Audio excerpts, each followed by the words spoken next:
Diabetes Connections is brought to you by OneTouch. Every touch is a step forward. By Dexcom. Take control of your diabetes and live life to the fullest with Dexcom. And by No Foods. No grain, no gluten, no guilt. This is Diabetes Connections with Stacey Sims. This week, JDRF's Chief Mission Officer Aaron Kowalski talks about what's new and what's next in terms of research. But he also gives us perspective on what's come before. JDRF helped fund the CGM and hybrid closed-loop landscape that we're all very familiar with now, but it almost didn't happen. We realized if Medtronic and Abbott and Dexcom weren't successful, there would never be an artificial pancreas. So, JDRF, we broke our research up into two areas. One was CGMs and one was closed-loop systems. And we went. And the real punchline was we funded this trial called the JDRF CGM trial. It's cited like a million times now. That really broke open the floodgates for CGM because everybody was skeptical back then. Aaron explains what else JDRF is looking at these days, including smart insulin, and shares his story. He and his brother both live with type 1. Plus, how do you get rid of needles and sharps containers? The rules are not the same in every state or even every city. This podcast is not intended as medical advice. If you have those kinds of questions, please contact your healthcare provider. Welcome to another week of the show. So glad to have you along. We aim to educate and inspire about type 1 diabetes. So many new people tuned in last week because of The Resident, the Fox medical drama. And it was a thrill to talk to the producer of that show. The executive producer came on and shared his story. So if you're tuning back in because of that, thrilled you found us. If this is your first time here, hey, we're glad to have you along. And of course, longtime listeners know that my son was diagnosed right before he turned 2 with type 1 diabetes. He is now almost 14 years old. He's in 8th grade. My husband has type 2 diabetes. I don't have any kind of diabetes, but I have a background in broadcasting, radio, and television, local news, and that is how you get the podcast. If you've ever been to a JDRF event, chances are good that during that event they included a research update. And that is exactly what I did not want to get when talking with Aaron Kowalski this week. Aaron has so much to say. He's great at those research updates, and we do talk about that during the interview. But I wanted him to come on and talk a little bit about the story behind, right? We can read online what JDRF is up to, and I know many of you donate to them. I know many of you feel strongly that you'd like to see changes. So we do address that, and I was really happy to track Aaron down and get a few minutes with him. But this is not going to be a point-for-point JDRF research update, although I will link that up at diabetes-connections.com. I also want to take a quick note and just ask you to please sign up for the newsletter or join the Facebook group. I mean, if you're on Facebook, it's the easiest way to stay in touch with me personally. I'm in there a lot, and we have a great group, really nice interaction. It's Diabetes Connections, the group. Signing up for the newsletter is a great way to just get the show to your email every week along with some other information. And we have some announcements coming up, and you will know first if you're in one of those two situations. You can get the links in the show notes. Every episode has them. Just go to diabetes-connections.com, or if you're listening in a podcast app, go ahead and click on details or more. Here, every podcast app is a little bit different. All right, Diabetes Connections is brought to you by OneTouch. OneTouch has been a trusted brand in blood glucose management for more than 30 years. This past year, Pharmacy Times and U.S. News & World Report named OneTouch as a #1 pharmacist-recommended brand in blood glucose monitoring devices based on a survey of pharmacists nationwide. Find out more about OneTouch brand products at diabetes-connections.com and click on the OneTouch logo. My guest this week is Aaron Kowalski. He is JDRF's Chief Mission Officer. He's also a molecular biologist who's lived with type 1 for more than 30 years. Aaron's brother has type 1 as well. Aaron's a co-author of the landmark JDRF Continuous Glucose Monitor Trial. We will talk about that. If you use a CGM, that's the reason why. And most recently, he co-authored the first international consensus on exercise management in type 1. Aaron knows a lot about exercise. If you follow him on social media, you will see a lot of pictures of him running marathons and 5Ks and everything in between. We talk about that and, of course, a lot more. Here's my interview with Aaron Kowalski. Aaron, welcome to Diabetes Connections. I know how busy you are. I really appreciate you taking some time to come on and talk to me today. Well, it's great to be here. Looking forward to the discussion. Thanks for having me. All right, so lots to talk about, certainly when it comes to JDRF and your story. And, your brother has type 1 as well, and you've both lived with it for a long time. But I want to start out by asking you about your Instagram pictures and your marathon running. And you always seem to post these great smiley selfies as you're running. What made you start doing that?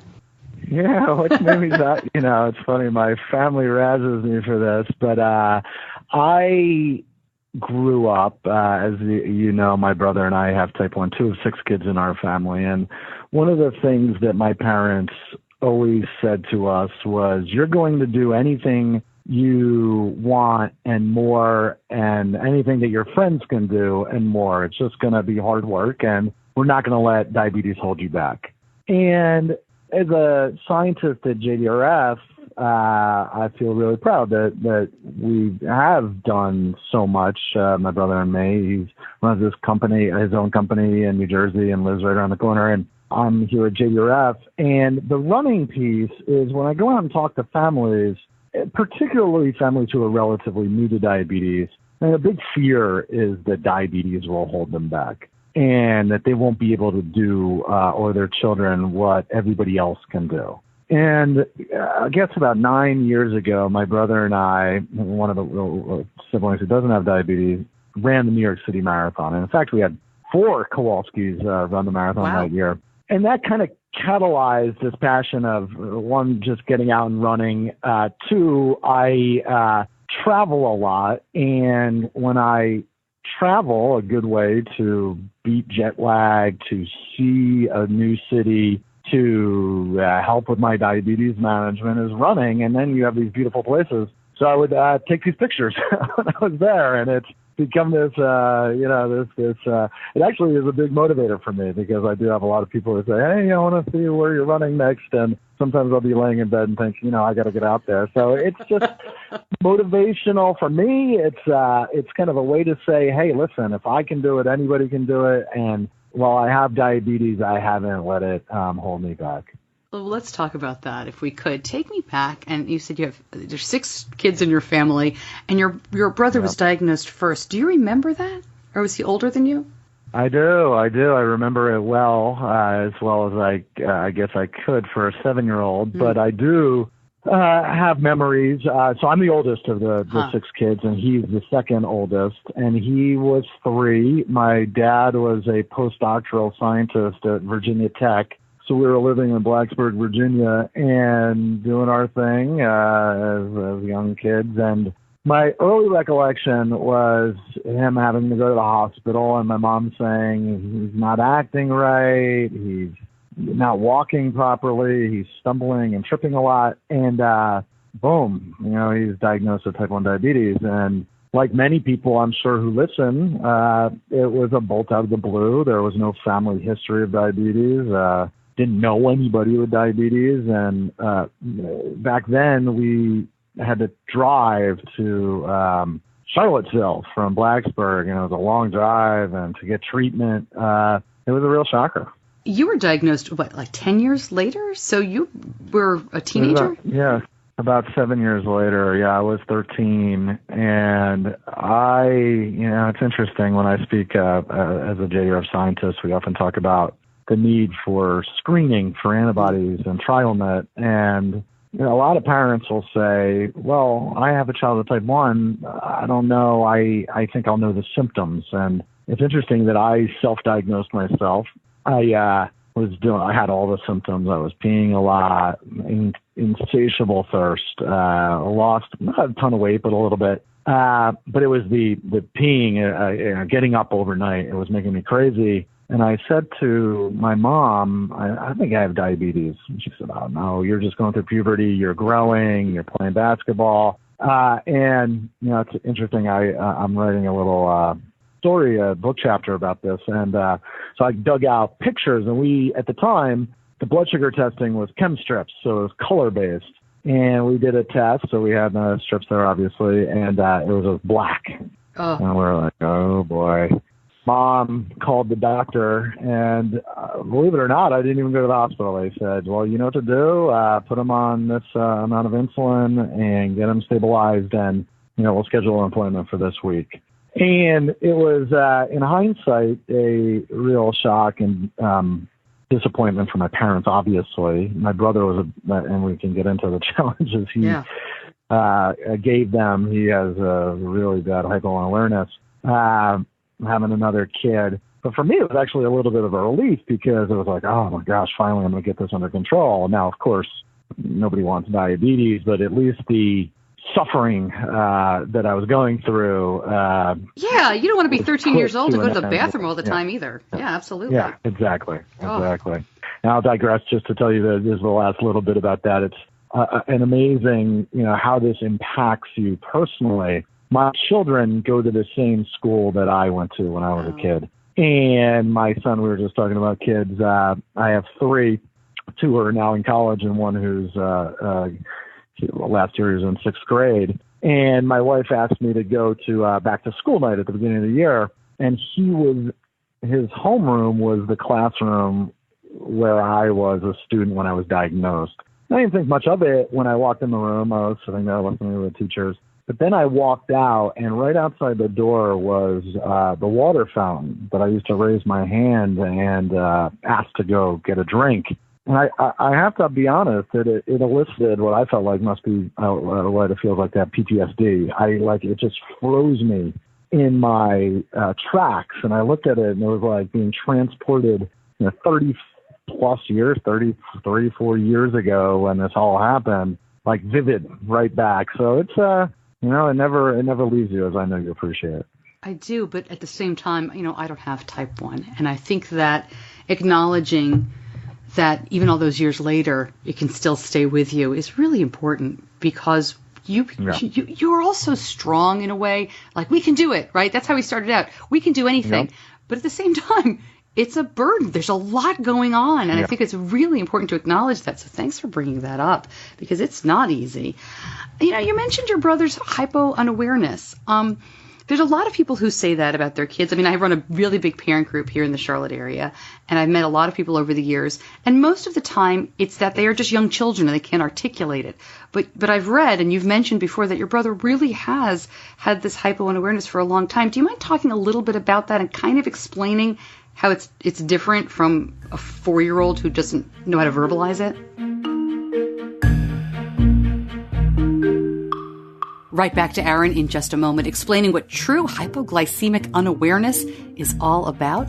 But first, Diabetes Connections is brought to you by Dexcom.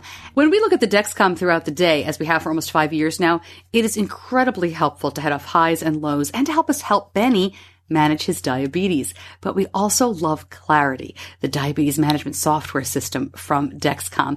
It's a great way to keep track of the big picture. And let me tell you how this really helped us recently. I don't talk too much about A1Cs and our checkups. I mean, that's Benny's personal information. But I'll share this. Using Clarity, our endocrinologist was able to show us that from 12 p.m. to 12 a.m., Benny's blood sugar is amazing. It's in range. It's steady. It's what we really are striving for. From noon to midnight, it's not. And there are reasons why, and there are actions that we're taking. I mean, when you're in puberty, it's a moving target. But also looking at Clarity, it really gave context to how his body's reacting, what we're doing that's working right now, and what we have been doing that's changing. It's really amazing to see that overlay report that I talk about that helps put context to patterns, and then your care team can help and prioritize the real issues, right? Find out more at diabetes-connections.com and click on the Dexcom logo. Now back to Aaron Kowalski on hypoglycemic unawareness and the research that's being done. Sure. And I when I first started at JDRF, which was in 2004, one of the great, amazing opportunities for me was I was originally hired to work on diabetes complications and got to oversee our funding in the area of hypoglycemia and work with some of the most famous and incredible researchers and doctors. And we talked a lot about this. And if you get into the numbers, probably about 10%, and now this, we can go deep on this, but about 10% of people would have what, again, my brother experiences, which is just a fundamental breakdown in the symptoms of hypoglycemia. And of course, that differs from toddlers and young children who lack the communication skills and I think body awareness to sense hypo. But if you look at my brother versus me, I was diagnosed in 84. Now it's 2018, 34 years. I've never had an instance where I was incapacitated or passed out due to hypoglycemia. I would venture that it's been 250 plus times that this has happened to my brother. Wow. And you can see it in his eyes. And I often, when I give talks, talk about sharing a bedroom growing up, and I could be in the deepest sleep and be awakened by a change in his breathing. Or you could be at the dinner table, and any Kowalski in our family, my siblings, my parents, you could look at him and say, Steve, you're looking low. And he just doesn't feel it. It's incredibly difficult, particularly back in the day pre-CGM when, imagine he was diagnosed, it was urine testing. So then you're doing 2 or 3 shots a day, regular and NPH insulin. There was a lot of hypoglycemia. Now, when I was diagnosed, I would feel the lows. I played sports. I could be walking on the golf course and feel getting low. He could be walking right next to me, and I'd look at him and I'd be like, Steve, you need something to drink. No, I'm fine. Testing, he's like 38. So we know through research that there is a group of people who are very susceptible to severe hypoglycemia, and it's because they lose the ability or don't have the ability to sense hypo. Now, the one little thing that I will say is we do know that this happens to most everybody over time. So the longer you have diabetes and the tighter your control, particularly if you're getting low frequently, we always, in research at JDRF, we say low begets more lows because you can fundamentally change the sensing of your hypoglycemia. So I have, now that I've had diabetes a long time, have had times where I've had a few scary lows. Like I remember one time I was going to give a JDRF talk and the person picked me up and I couldn't speak. Wow. Now in my brain, I was thinking I'm very low right now, and I was drinking a Snapple. And I had a Dexcom on, and it showed that I was dropping fast, and I was in a hypo, like in the 60s, but dropping rapidly. And I literally couldn't talk.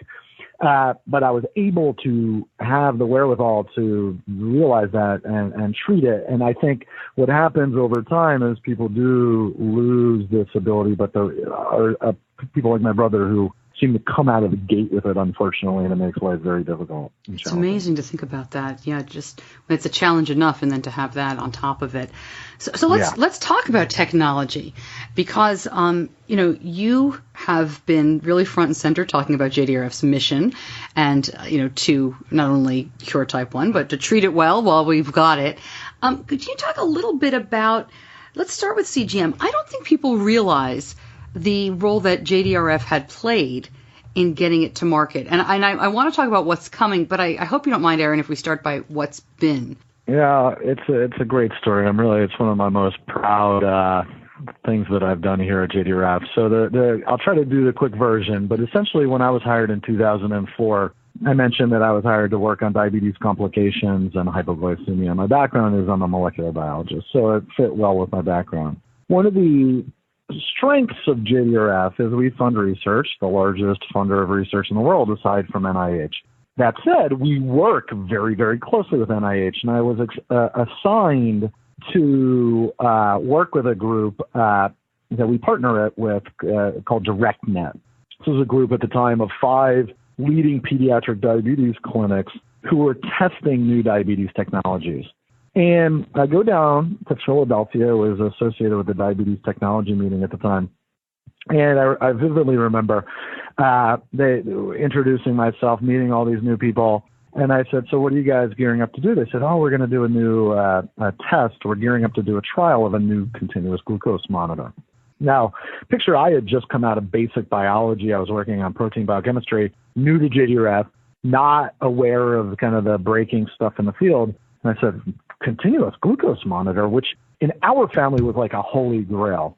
And they said, yeah, it's this new device, and we're going to test it. You know, the previous ones we've tested, they had done the glucose watch and some other things. Were not so successful, but this one seems to be promising. The next day, I can remember like it was yesterday, a number of the clinicians who had type 1 were just raving, wow, this really seems to work. And it was almost like they couldn't believe it.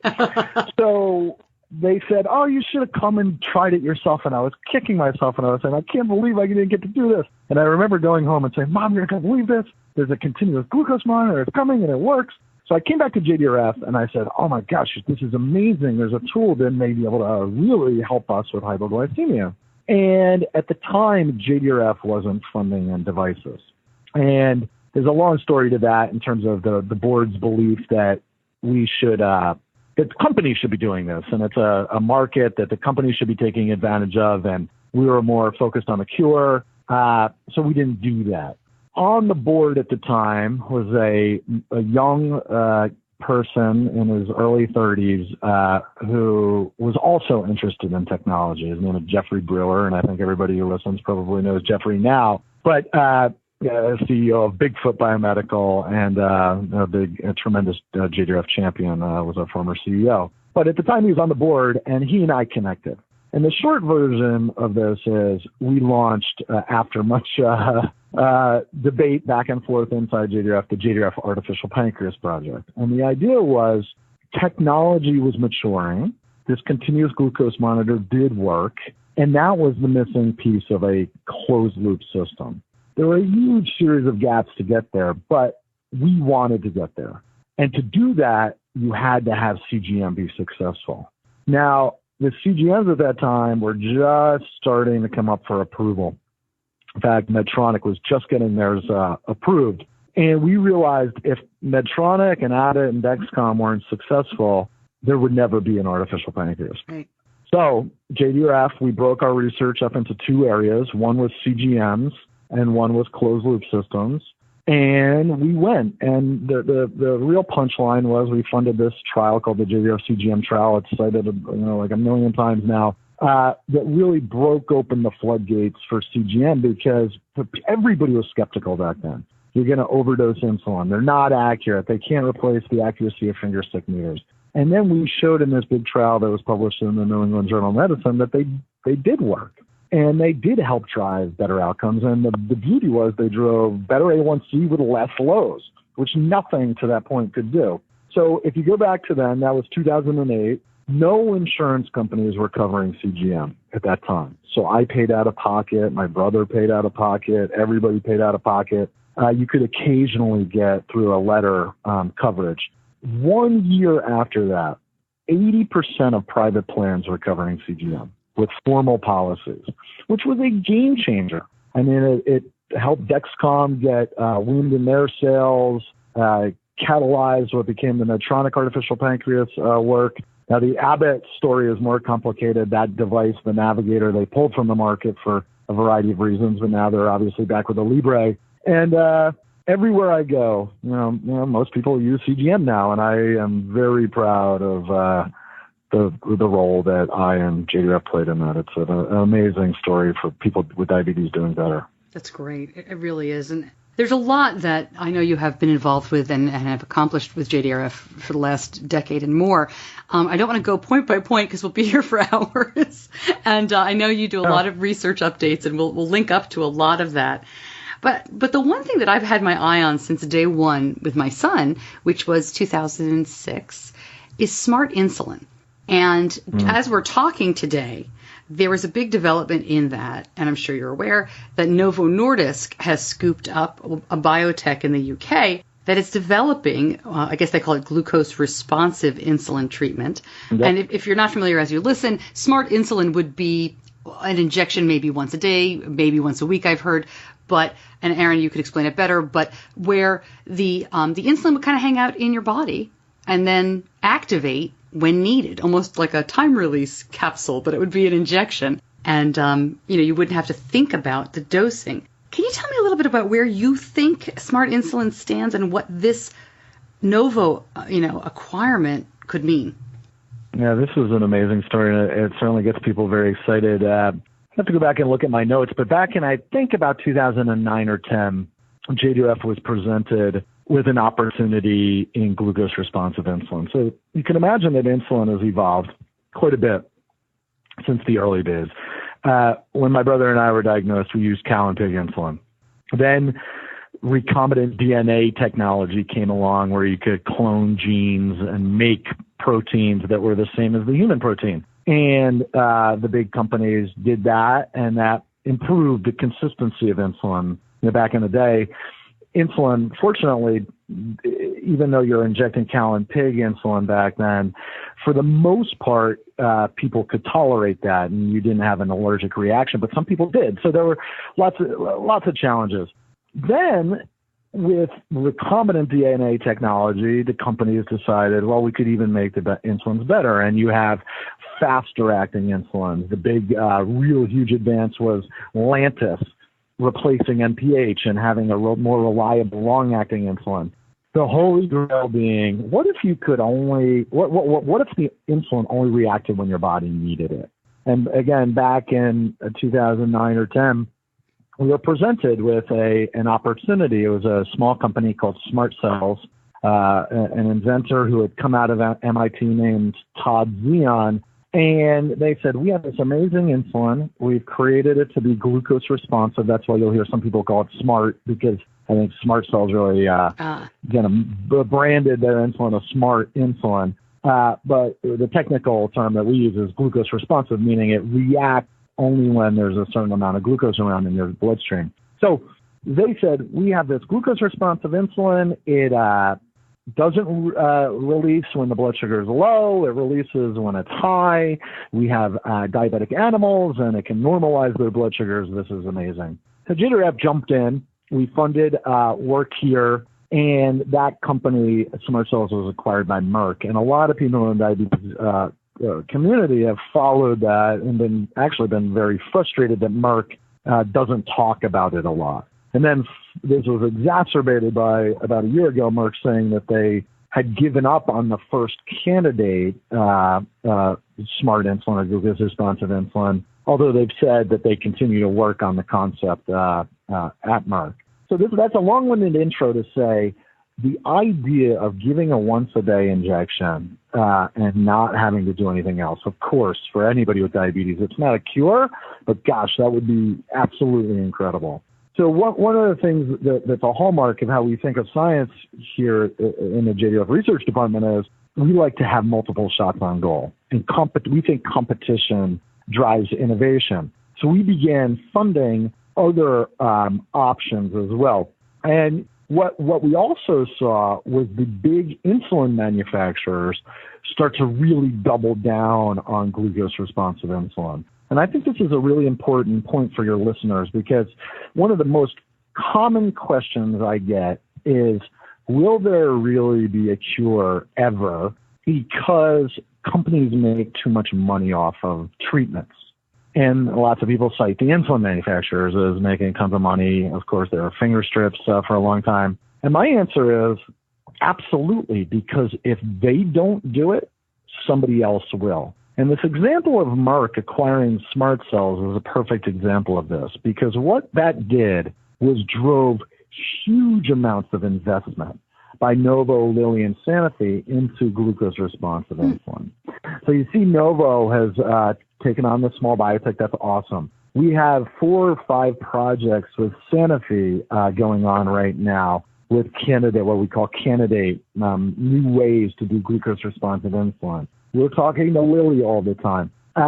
This is going to happen. And if you read Diabetes Mind, in fact, Mike Hoskins, a great friend and great T1D champion, just wrote an article about this week, quoting our expert here at JDRF, Dr. Sanjoy Dutta, who oversees that program, talking about the different work that we fund here at JDRF. It's a fair amount. Now, I'm sure everybody's going to say, well, when? And that's the number one question, when? The challenge and the disappointment that people feel around Merck is this is hard stuff. Once a day insulin sounds great. Of course it would be great. But it also comes with the fact that you're loading a full day's worth of insulin into your body at a single time. And everybody knows that if that went haywire, there would be a big problem. So safety is paramount. I am a molecular biologist and protein biochemist by training. We can figure this out, but it is tricky. And I will say that I think it's going to happen. I won't say when. I've been burned. Everybody in the diabetes, people are frustrated because people set irresponsible timelines. But I can tell you, we're investing heavily, and the fact that Novo and Lilly and Sanofi are doing that shows you that they see promise here. I don't know if you can answer this, but I have to ask it.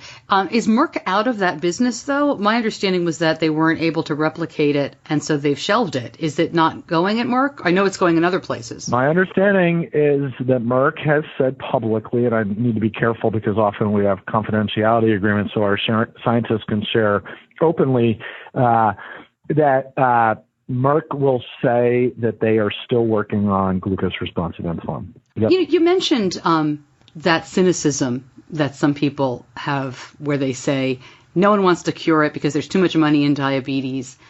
How do you respond to that? I mean, as you say, if they don't do it, somebody else is going to. But how do you respond to someone who comes up to you, and I know it happens, and they say to you, well, JDRF doesn't want to go out of business. You guys are making too much money. You're getting these big salaries. Can you assure us as we listen that we're doing the right thing in fundraising for you? Oh, my gosh. I mean, that's the question that just makes me bananas because I wish anybody who asked me that question could sit in our board meetings and feel the passion for putting ourselves out of business. I mean, no amount of money. I think anybody in this organization trade for a cure for type 1 diabetes. Every single board member here has a personal connection, whether it's a child, a loved one, a spouse, or themselves. Obviously, my brother and I have type 1. Derek's son has type 1 and has another son who's multiple autoantibody positive. There is, if I, and not to sound presumptuous, wanted to make money, I would go work in a company or on Wall Street. It's not about money for me. It's about driving to a solution. And, I often, and I say this carefully, but, the beauty, and I talked about this early, of what we do is trying to drive competition to innovate. And the point that I often make when I get this question is, when was the last time you went to Blockbuster Video? And I say this with all due respect to the people who worked at Blockbuster Video and the company. I mean, of course, everybody went to Blockbuster Video back in the day, but they don't today. It was obsoleted by digital movies. I used to have a dark room in my house. I loved photography. Nobody uses film, or very, very few people, even professional photographers. Innovation, if you don't innovate, somebody else will. And I can tell you, each one of these companies right now that's working on treatments is also working on cures. Every big company right now is working on cell therapy. Novo announced publicly that they're working on cell therapy. Eli Lilly's announced a big partnership worth over $500 million. Medtronic, Johnson & Johnson, you name it. The issue isn't whether they want it or not, because, of course, a cure will be sold until we get to a vaccine, and even a vaccine for the next generations of people with type 1 who are at risk. Somebody will pay for that because the cost economics will work very favorably to prevent versus treat. So the question is, how do you get there? And I think that's the very important role that JDRF is playing, is we just don't know how to get there yet. I guarantee you, if Novo Nordisk could snap their fingers and make cell therapy work tomorrow, they would be rolling that out like a freight train. So what we're trying to do is incentivize the competition and build the science and the story to get there. And smart insulin is not a cure, but it will be an advanced treatment. But cell therapy is getting very, very exciting right now, and will be, I call it a quasi-cure. It's, I see a cure as a full walk away, and a cell therapy may be, once every year or two, top up of cells. But every big company is working on that. And the reason is because if Novo doesn't, Lilly will. And if Lilly comes out with a cell therapy and Novo doesn't, Novo's out of business. I mean, another good example of that is MPH versus Lantus. I mean, MPH was the only long-acting insulin in the game, and then Lantus came along and virtually obsoleted it. So innovation is the driver, and the companies don't want to just give up. They want to do the next thing. So I think a cure is in every one of these companies' best interest. I'm curious, to me, I agree with you. A cure is a walk away, but I'll take a lot of the second best. I'll take anything that lets my son think about it a lot less. And so I wanted to ask you about looping, because the people that I talk about who use this do-it-yourself rig, and we've talked about it on the show before. I will link up some information. If you're not familiar with it, it's using an older pump that doesn't have some of the remote safety features with a small computer program that controls it. It's automated in a way that market pumps are not. And how did you start looping? And you still are, aren't you? Yes. Okay. How did you? Yeah. So I got into this. I've been fortunate to be kind of on the front line of the do-it-yourself movement. I was one of my really good friends in diabetes is Brian Maslish. And Brian's an amazing guy, and many of your listeners may know that he's Bigfoot himself. He is Bigfoot. And Brian, way back, was the first person to reverse engineer the Dexcom receiver to communicate out to his cell phone. I vividly remember he called me one day and he said, "Oh, you got to see what I did. It's really cool." And he came down to the office. He worked in Midtown New York, and I work in the office in downtown New York. And he said, "Look what I did." And he had his son, Sam's glucose on the cell phone. I was like, "How'd you do this? This is crazy." Now, of course, this is way before Dexcom Share. And he said, "Oh, it was easy. I just reverse engineered it." Now, he's a Harvard-trained computer scientist and a true genius.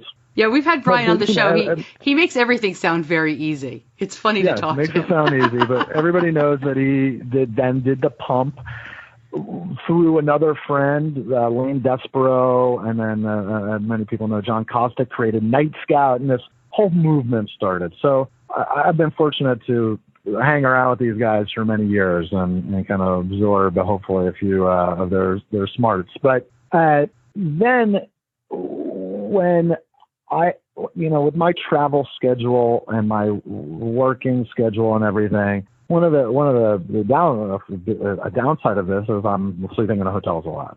And waiting for closed loop and seeing this come along, I had a number of friends who had gone on loop. And I was using a Dexcom sensor for over 10 years. I had the pump, and I am hypo-aware, and I felt confident in my abilities to do this. So I thought, I have to take care of myself. And, of course, I'm thinking of my family and my health for my family. So I talked to the JDRF people, and I said, I want to do this.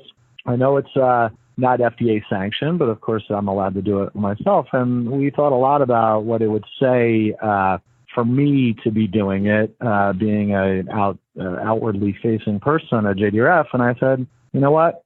I have to think of my family and me, and I'm going to do it, and I'll see how it goes. And once I did it, I was just blown away, as you've heard from others who are on the system. We have funded over $100 million on closed loop at JDRF. And I've been fortunate to work with not only the do-it-yourself community, but of course the academic and commercial sector on closed loop. Having overseen that program for many years and then having the opportunity to live with the benefit, it was just absolutely amazing. And waking up with a good number every morning and having less variability, all these benefits that you see. So it was simply that I had the tools. There were no systems at the time approved on the market. And I thought, I have to do this and give it a try.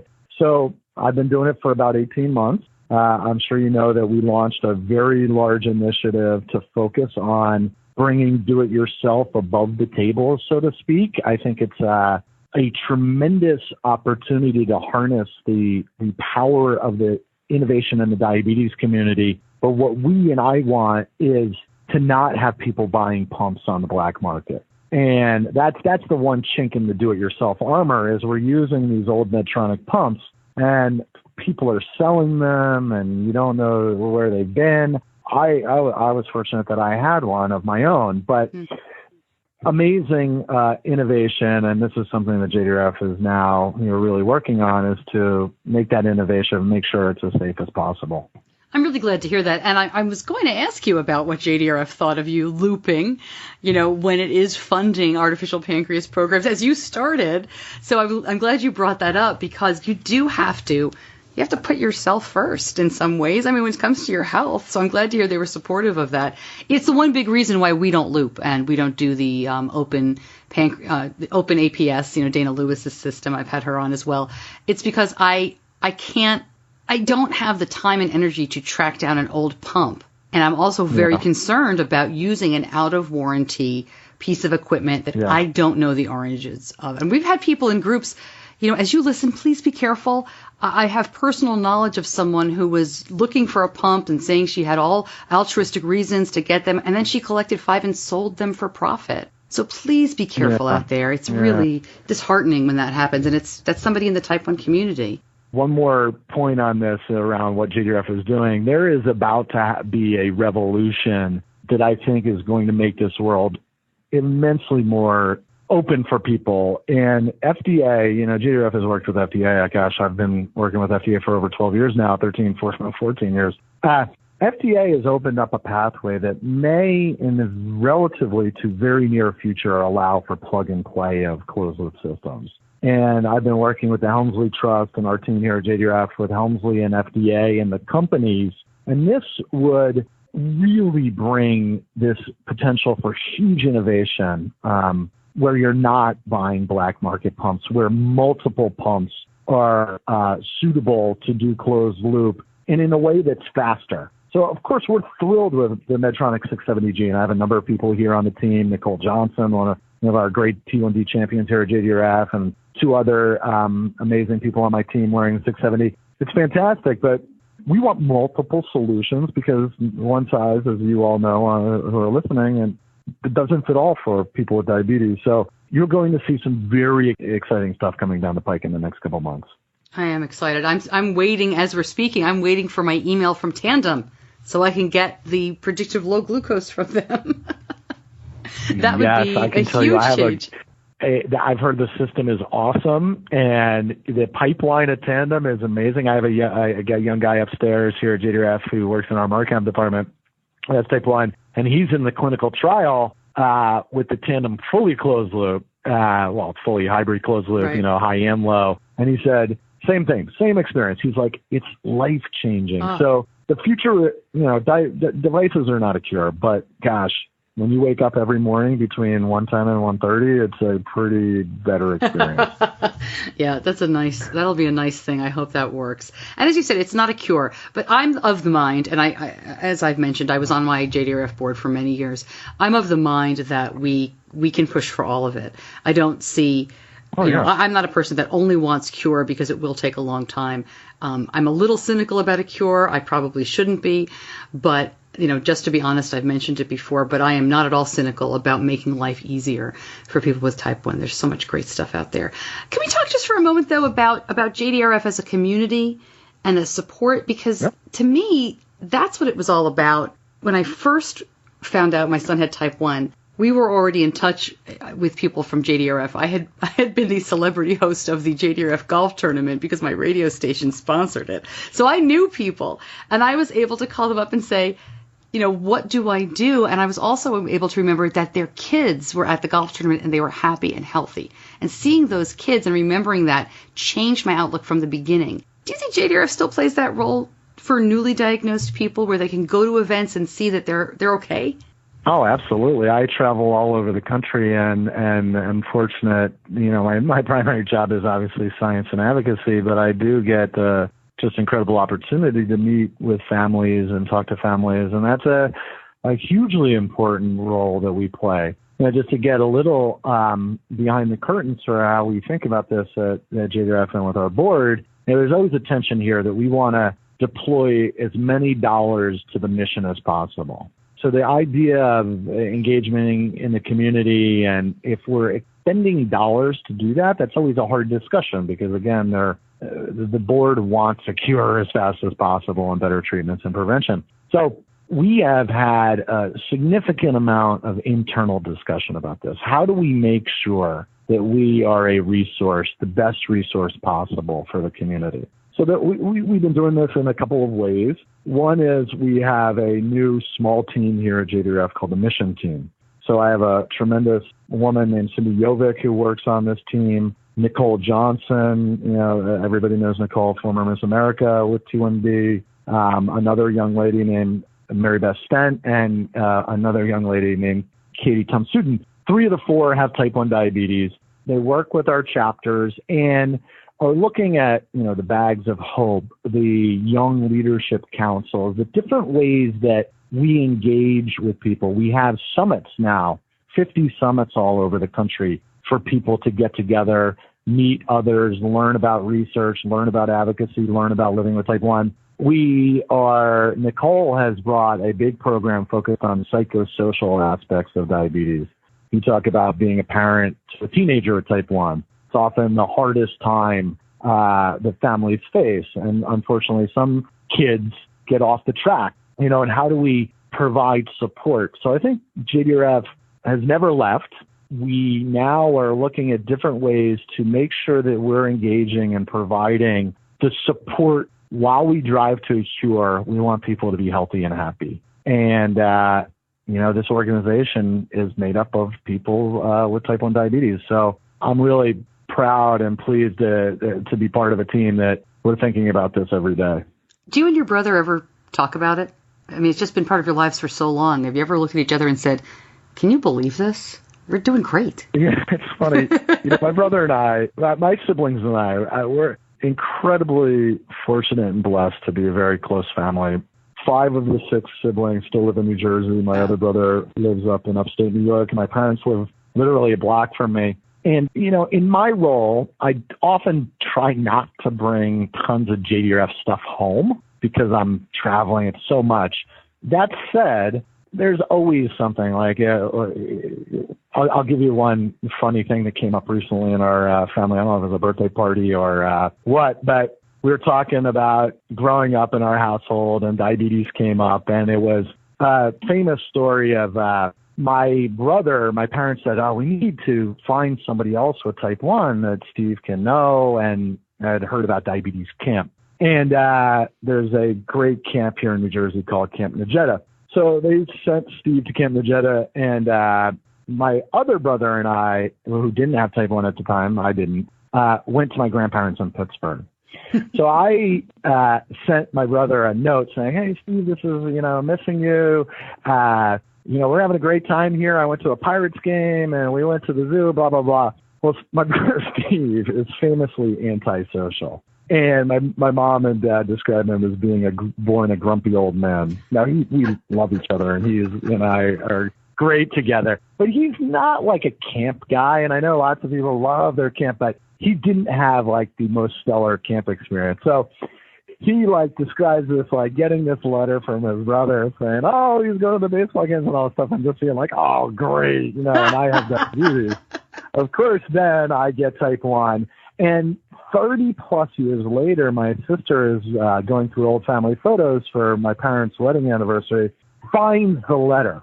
So I'm telling you that he has it framed in his kitchen. Oh my and it gosh. says, love your brother, Aaron. And it's just it's legendary in our family, the diabetes stuff. And I have to say, his experience with his hypo unawareness, we have sometimes heart-to-hearts about things that I've seen that I thought might help him do better. I thought that for a while he was overdosing at mealtime, not out of intent, but, Sure. You have to picture that we grew up with a tremendous fear of diabetes complications. And we had a young lady who lived across the street from us in the late 70s who was fully blinded by type 1 in her early 20s. So there's the anecdotes of funny stories of, having type 1 and, the crazy stuff that can happen. Then there's the serious stuff. And my brother and I had a heart-to-heart recently about just how he doses and stuff, and I think it's helped him. Well, he says it's helped him. So we definitely talk about it. We play golf together usually most weekends, and of course type 1 will come up, but it's not the number one thing. Right. Yeah, see, I thought you were going to say your parents, they needed to have some companionship. He needed friends with type 1, so they just had one at the house. Is it right? We got 6 kids. Well, no, it was both. Aaron will take care of that. Did not see so many type 1 people. We used to get JDRF Countdown back then, which was a magazine that they used to publish at JDRF. But honestly, we knew almost nobody else with type 1. Occasionally you would run into, so Diabetes Camp was an amazing vehicle to meet other people. And of course today it's just such an incredible vehicle. So definitely wanted him to meet some other people with type 1, and certainly having a little break is not so bad as an ancillary benefit. Well, Aaron, thank you so much for joining me. I will link up a lot of information on the projects that we talked about. And you work so hard. You go all over the country to speak. I feel like anytime at a conference, you're there, you zip in, you give your talk, and then you're off to somewhere else to do the same thing. So if you do have a chance as you listen to hear Aaron explain a lot of the technology and the work of JDRF, I highly recommend it. And I really appreciate you spending some time with me. Thank you so much. Thanks for all you do. It's so great to get the word out, to connect people. What you do is amazing, and it's such an honor to participate.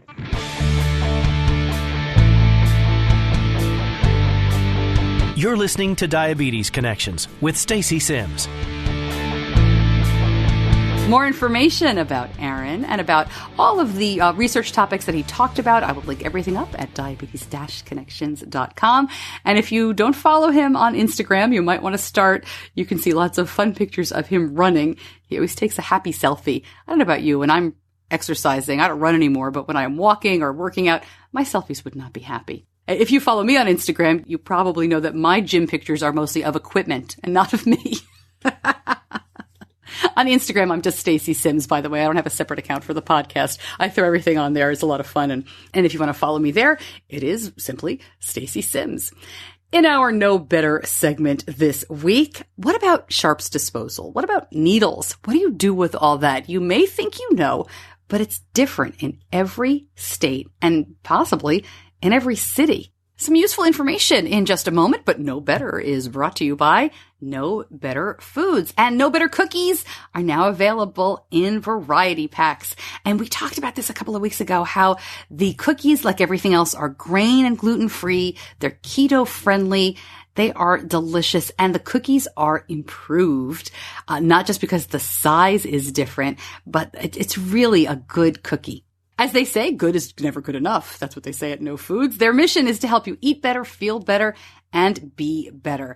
And their products, not just the cookies, waffles, wraps, croutons, cereals, whatever you can think of that's a bready type of food, Know Better makes it grain-free. They are also gluten-free, wheat-free, soy, no dairy, no peanuts, no yeast, no preservatives, no trans fats. That's why they say no guilt. Find out more at diabetes-connections.com. Click on the No Foods logo, and as always, use the promo code Stacey10 at checkout to save.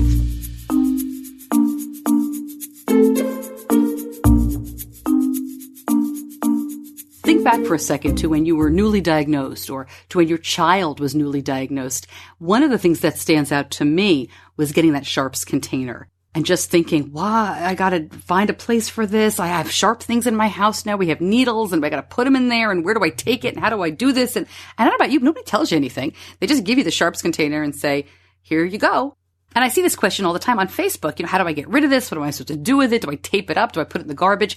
So I thought it would be good to just spend a couple of minutes this week and talk about some information from SafeNeedleDisposal.org. And I will link all of this up at diabetes-connections.com.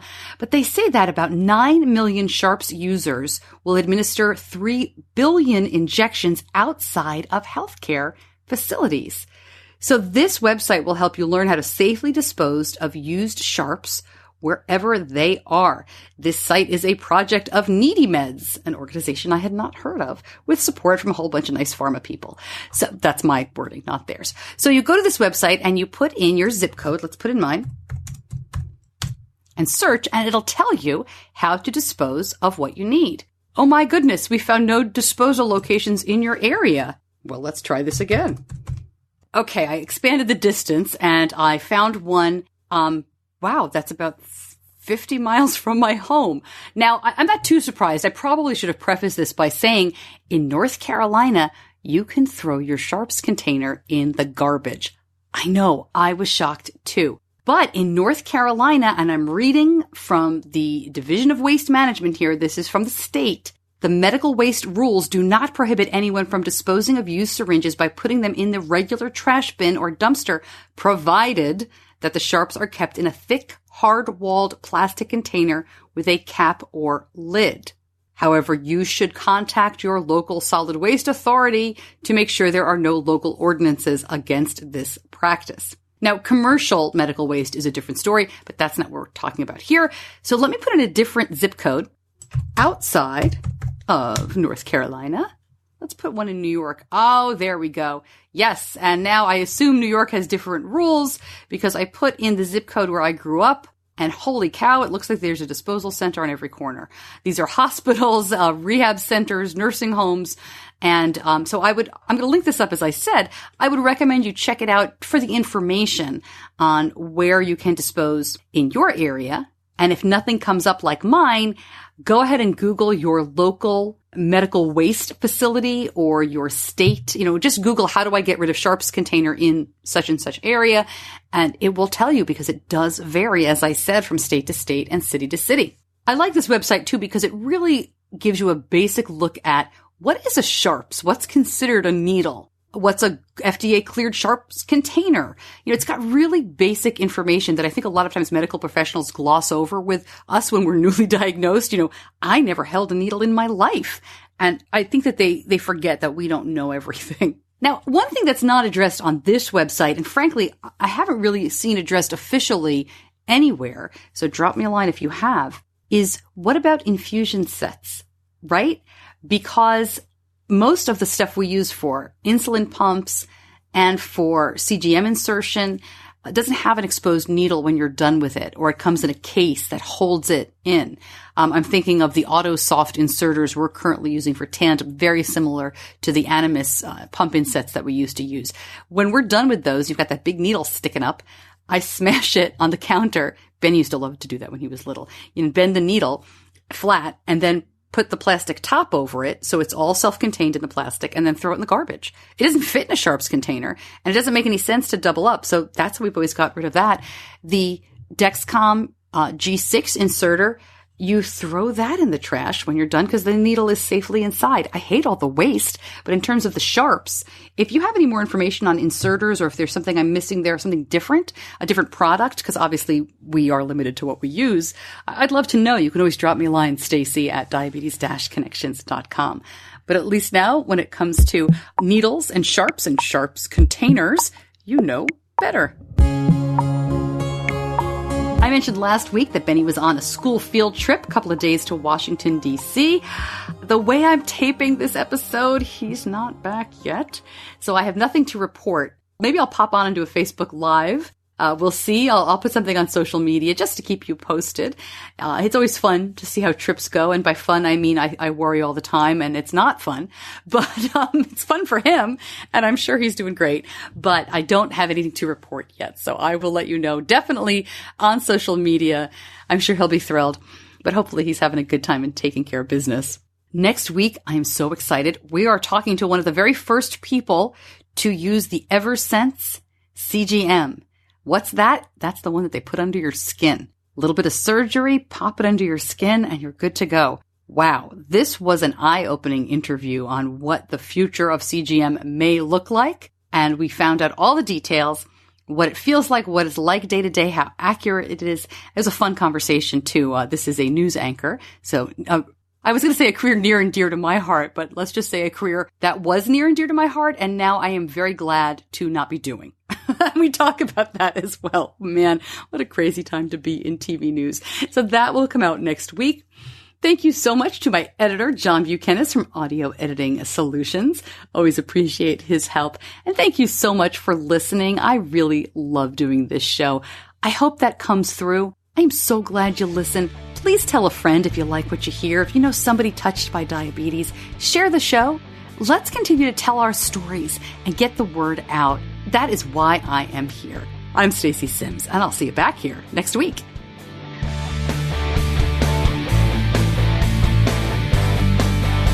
Diabetes Connections is a production of Stacey Sims Media. All rights reserved, all wrongs avenged.